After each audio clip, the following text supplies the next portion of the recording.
para seguir analizando. Ya le presentamos un resumen ahorita con lo que dijo Alfonso Durazo, pero ofrecen perdón a delincuentes. El gobierno de Andrés Manuel López Obrador plantea un proceso de desarme y desmovilización de grupos criminales con el ofrecimiento de reducción de penas e incluso amnistía.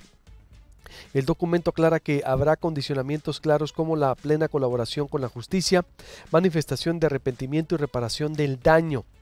El plan destaca que así actuó el gobierno de Estados Unidos en los años 30 del siglo pasado para acabar con las mafias que asolaban sus ciudades, y de ese proceso surgió la bonanza de Atlantic City, Las Vegas, Miami y otros centros de inversión. Ana María Salazar, te saludo con mucho gusto. ¿Cómo estás? Buenos días. ¿Qué tal? Muy buenos días. Pues aquí todos los que nos dedicamos a analizar los temas de seguridad pública y seguridad nacional, pues tenemos mucha chamba tratando de descifrar esta larga presentación que hubo el día de ayer sobre la propuesta de seguridad.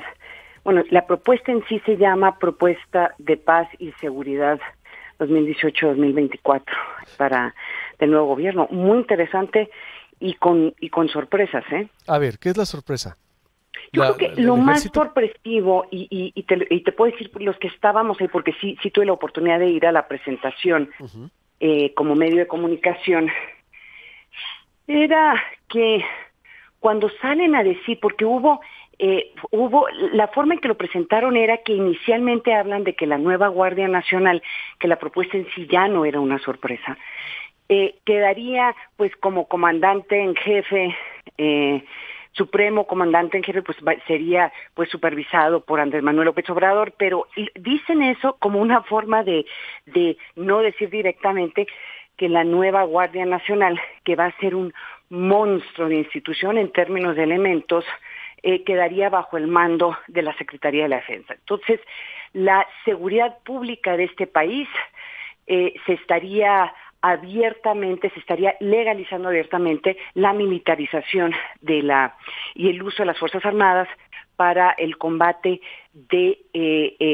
para el combate de crimen organizado y tener el control de la seguridad pública del país. Eso yo creo que nos sorprendió a muchos. Sí, porque no era la propuesta, ¿no? Es decir, la propuesta original era el retiro del ejército de las calles. Ahora se legaliza la militarización del combate a la seguridad. No, y hay que, para que el auditorio entienda por qué es tan sorpresivo, porque más allá de las críticas que se le han hecho a las últimas dos administraciones de haber usado las Fuerzas Armadas para enfrentar estas organizaciones criminales, que hay que decirlo también, entre las más violentas del planeta, o sea, las organizaciones criminales mexicanas sí se consideran de las más peligrosas, con la más capacidad bélica en el mundo.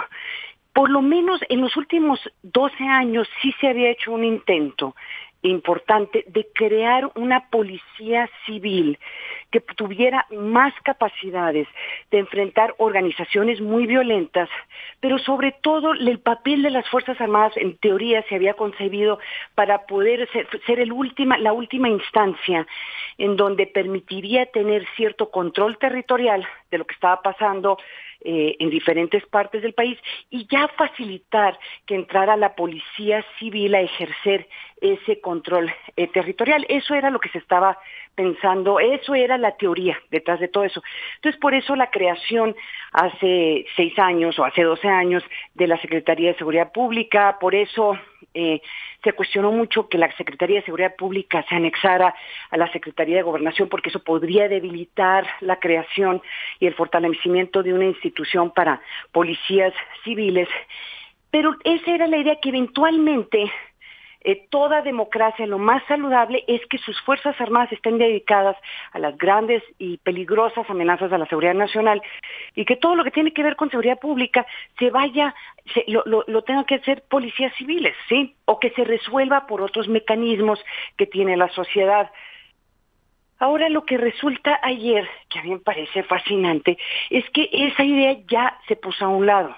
O sea, básicamente se usaría la Guardia Nacional no solamente para enfrentar organizaciones que son muy violentas, sino pues para el crimen común, o sea, para cualquier tipo de actividad delictiva o amenaza a la seguridad pública que decida el gobierno o que decida el presidente de la República. Entonces, como que se hace a un lado esta idea de que hay que permitir que sea la Policía Civil que se dedica casi a todas las actividades que tiene que ver con seguridad pública y a los militares a los temas de seguridad nacional.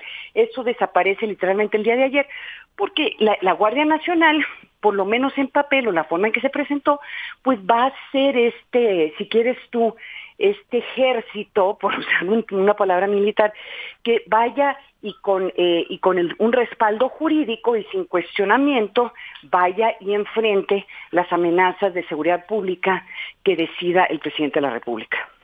¿Cómo estaría conformada esta Guardia Nacional, por ejemplo? Mira, por lo menos yo todavía tengo muchas preguntas sobre eso y he estado consultando con otros colegas y estamos revisando porque sí hay un anteproyecto de ley.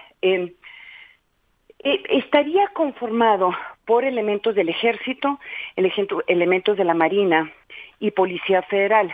Sería policía militar, policía, los que son elementos de la Marina y del Ejército serían policía militar.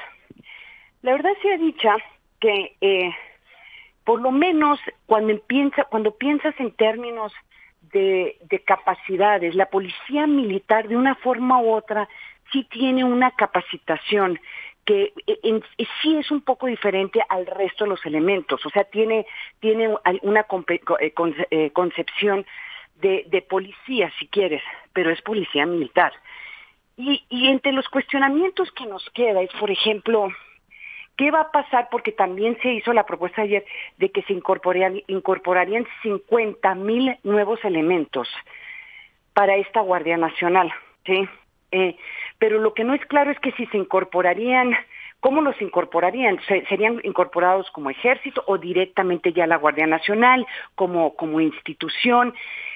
¿Podrá la Secretaría de la Defensa crear una Guardia Nacional con una óptica civil? Que ese debería de ser el objetivo a largo plazo. ¿Y cuántos elementos, por ejemplo, una cosa tan clave, quién les proporcionaría a ellos la inteligencia que se requeriría para poder llevar a cabo sus actividades? ¿Sería la inteligencia militar? ¿Va a ser el CISEN? También tuve la oportunidad brevemente de hablar con el licenciado Durazo cuando ya iba a salir y estas eran cosas que no se habían puesto sobre la mesa. Por ejemplo, ¿qué pasa con el CISEN? Él me contestó, pues no, pues se va a la Secretaría de Seguridad, ¿sí? ¿Qué va a pasar? ¿Cuántos elementos de la Policía Federal se va a quedar en la Secretaría de Seguridad? Todavía creo que hay un debate sobre eso, o sea, todavía, pues esto va a requerir 3 años para la creación de esta Guardia Nacional. ¿Qué pasa con la policía ministerial, los que hacen las investigaciones? Bueno, eso según me comenta el licenciado Durazo, Alfonso me dice no, se va a quedar con la fiscalía, yo pienso donde debería quedarse. Pero entonces, y perdóname que entre en tantos detalles, la gran interrogante es ¿qué capacidades entonces va a tener esta Guardia Nacional que no tiene en este momento las Fuerzas Armadas para ejercer esa función? ¿Van a tener la capacidad de detener una persona? ¿Podrán tomar una orden de arresto y ir a buscar a una persona?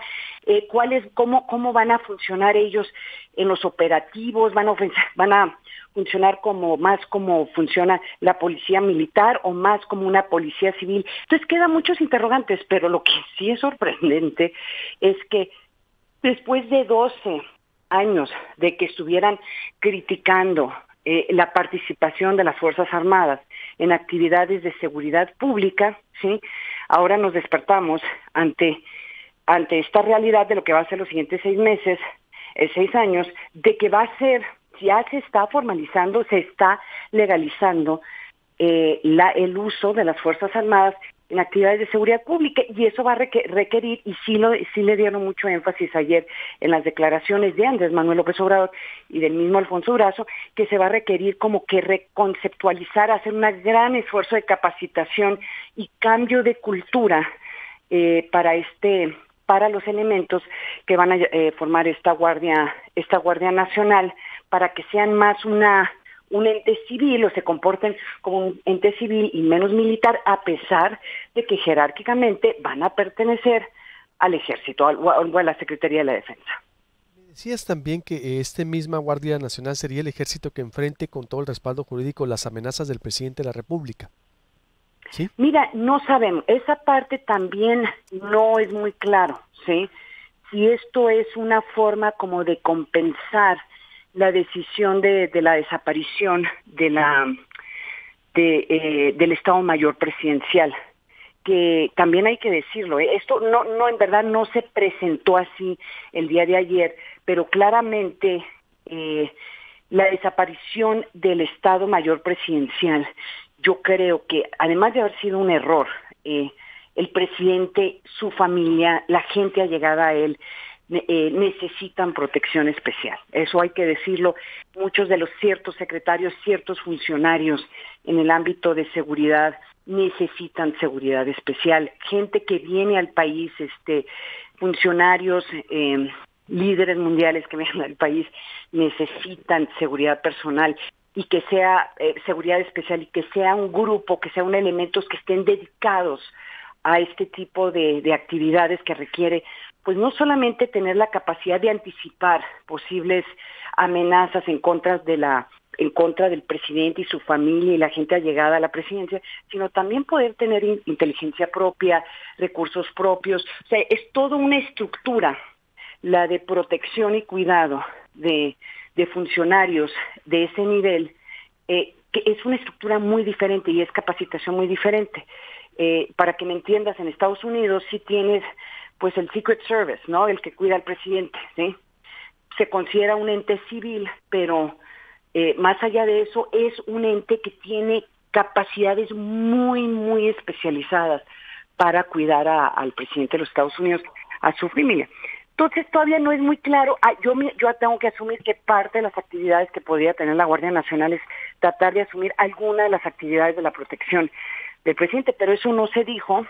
De hecho, pues siguen con este formato, porque tuve la oportunidad de verlo ayer, pues que tiene un número muy reducido de individuos que están vestidos de cierta forma, que protegen o por lo menos tratan de medio controlar el área donde podría estar el futuro presidente de la República. ¿Qué es lo positivo del plan, Ana María? Mira,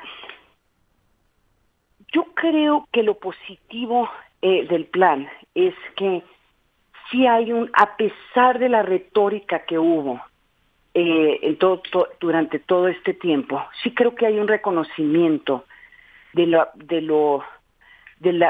situación tan peligrosa que está viviendo el país, ¿sí? Y entonces había ese debate si debería quedar bajo la Secretaría de Seguridad, o sea, en un ente civil, o si dejarlo bajo las Fuerzas Armadas. Y yo te puedo decir, esta decisión de que sea el que opere la Guardia Nacional y que sean las Fuerzas Armadas es una decisión muy pragmática y seguramente va a ser muy criticada por personas que apoyaron al nuevo presidente Andrés Manuel López Obrador, pero creo que ese pragmatismo lo está llevando a tomar estas decisiones ante la realidad que se está llevando, ante lo que está ocurriendo en el país, ¿sí? Hay que también recordarle al auditorio que literalmente pues, la Corte Suprema probablemente el día de hoy va a tumbar la ley de seguridad interna, ¿sí? Que eso era un mecanismo de permitir o legalizar la participación de las Fuerzas Armadas en actividades de seguridad pública. Pues ya esa ley ya no importa, o sea, ya esa ley, yo creo que el solo hecho que ya lo tumbó la Corte podría crear más cuestionamientos. Ahora, ¿qué va a pasar? Porque también lo habló, fíjate, el presidente electo, lo habló ayer, o sea, no vamos a tener ya simulaciones con la ley, vamos a decir cómo es. Aquí van a participar las Fuerzas Armadas, ¿sí? Y también mencionó eso Alfonso Durazo, como futuro secretario de Seguridad Interna. Entonces, yo creo que del aspecto más interesante es que con esta propuesta, por lo menos, asegura una continuidad en un esfuerzo de tratar de controlar por lo menos lo que está pasando en este momento en el país. También hay que decirlo, el presidente electo está tomando el país en un momento en donde yo creo que nunca se había vivido estos niveles de inseguridad durante la transición. ¿Sí? Plenamente. Ana María, tengo que terminar, pero dime la conclusión de entonces de tu análisis de esto. Yo creo que hay que ver el resto de la propuesta que no nos alcanzó hablar, porque también dentro de la propuesta hay un proceso de pacificación, entre comillas, en donde se habló durante la propuesta y hay mucha confusión sobre esto, es qué va a pasar con la amnistía, y hablaron amnistía a grupos si es que hay perdón de las víctimas. O sea, todavía hay esta idea de una justicia transicional que yo no sé si el país está listo para eso todavía. Entonces eso ya es otra conversación. Entonces esa yo creo que lo más interesante, y pues aquí a mediano, o sea, a partir de mañana hay que estar siguiendo muy de cerca la legislación que se vaya a implementar y que se vaya a aprobar, que permita que legalmente las Fuerzas Armadas puedan hacer en México actividades de seguridad pública. Totalmente de acuerdo. Te mando un abrazo como siempre, Ana María, y estamos en contacto. Te lo regreso, y nomás le comento a tu auditorio, hoy en mi programa de Gabinete de Seguridad me estoy trayendo expertos, estoy tratando de hablar con los diferentes futuros personas que van a implementar esto, que es en el financiero Bloomberg, o sea que ojalá que me puedan acompañar a las 7:30 hora de Sonora. ¿Sí? 7:30 hora de Sonora, financiero Bloomberg, que está ¿en dónde? ¿En el cable? ¿En el internet? ¿Cómo es? Está en cable, sí. Creo que 168, y sí hay, porque va a haber el debate, todavía nomás le estamos medio rozando, porque hubo muchas propuestas ayer, y algunas muy controversiales, Entonces ojalá que me puedan acompañar, y mándenme mensajes @amsalazar. Perfecto, gracias Ana María. Te agradezco mucho. Un fuerte abrazo. Un fuerte abrazo, Ana María Salazar. Corte y vuelvo. Alguien que ha escrito sobre la Guardia Nacional es Martín Barrón Cruz. Vuelvo con él, con también Marianela Carrera aquí a nivel Sonora. ¿Cómo se ve a nivel Sonora? Martí Batres, el presidente del Senado en Proyecto Puente, también estará en la siguiente hora. Y la caravana migrante que pasó por Sonora. Mesa análisis con diputados locales sobre las finanzas de Hermosillo, la concesión de alumbrado público y más.